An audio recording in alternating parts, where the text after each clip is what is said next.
this is my feedback on my second attempt at the under the camera technique animation. I'll play it through now.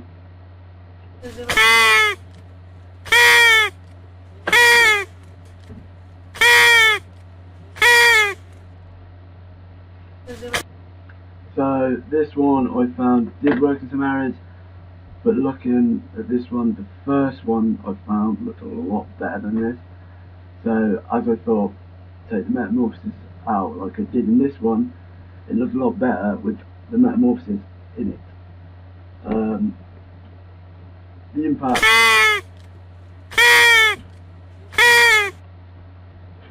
works well, but from looking at this, and because the camera was quite close when I was animating this, it looked too much like just a JPEG image.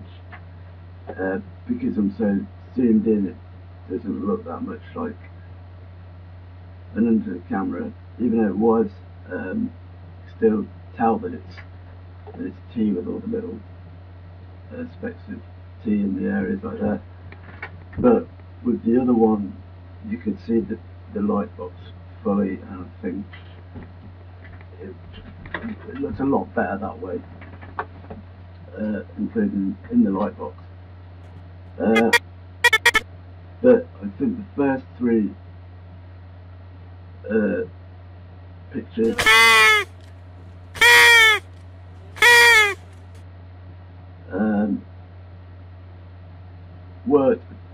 didn't work because these last three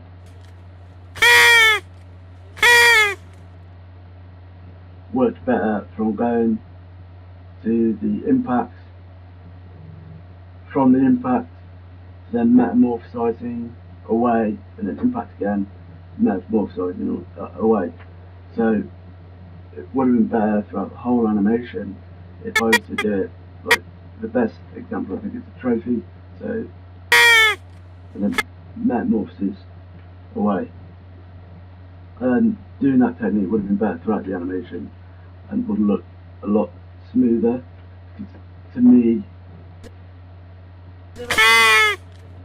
the impact is quite jittery and kind of, I don't know, like disjointed, and it doesn't feel natural, doesn't flow that well. So I think the improvement would be to have the impact and then metamorphosize it into this, so it's just a blank T canvas, and then do that for every image. I did add two more symbols. There's trophy, meaning achievement and determination of goals in sports or exercise, and the other one is a cigarette for people who are determined to quit smoking, if they want to, or whatever.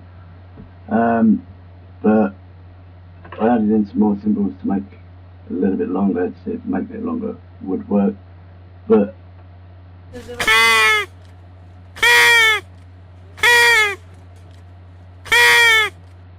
playing through it then, because after the South African flag, at this point is when it loops. Obviously I know this because I edited it, but you can kind of tell that it is a loop of the sound effects, and that if you listen beforehand you can kind of hear a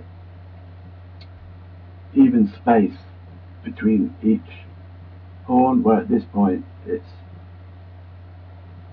a lot longer. So I play from here.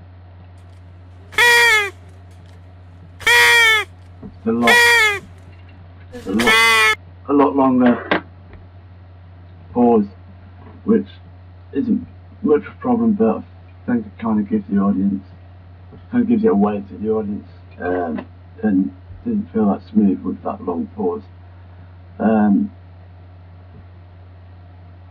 But I think overall the first attempt at this was a lot better than this one. I think again it's down to practice with under the camera because I'm not used to animating that way.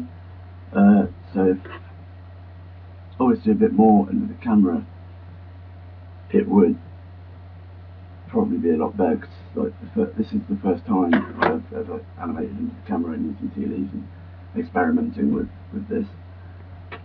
Out of all of the experiments we did, out of all of the 6 experiments, this was probably the most simplest that I did out of them all, which I think was a good way to start with under the camera, was to do something quite simple, because like I said, I'm not used to it. But some elements of this one is good and some are bad, and I think it is a case of just practicing with under the camera and keep going with multiple attempts until I'm comfortable with it, really. But it's like in the industry where you'd have first, second, third, fourth, and fifth. You get to that point, passes. So you'd obviously animate it, and then the supervisor say change this, change that. So it's like you're the animator supervisor for your own work. So you'll do your own passes if this is the second pass of the under the camera animation. But overall, I think a bit more practice with under the camera. I definitely enjoyed animating with T. Definitely very, very different.